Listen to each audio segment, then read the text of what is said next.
سلام دوستان، اینجا سقف یه آشپزخانه رستورانه. سقفشو قبلا با پلیکربنات پوشش داده بودن و یه آبرو که در اصل آبرو نبود، این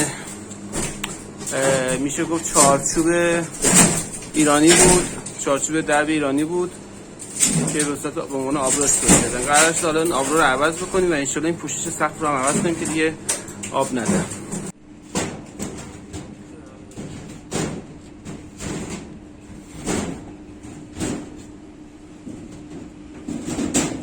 بسش میکنه.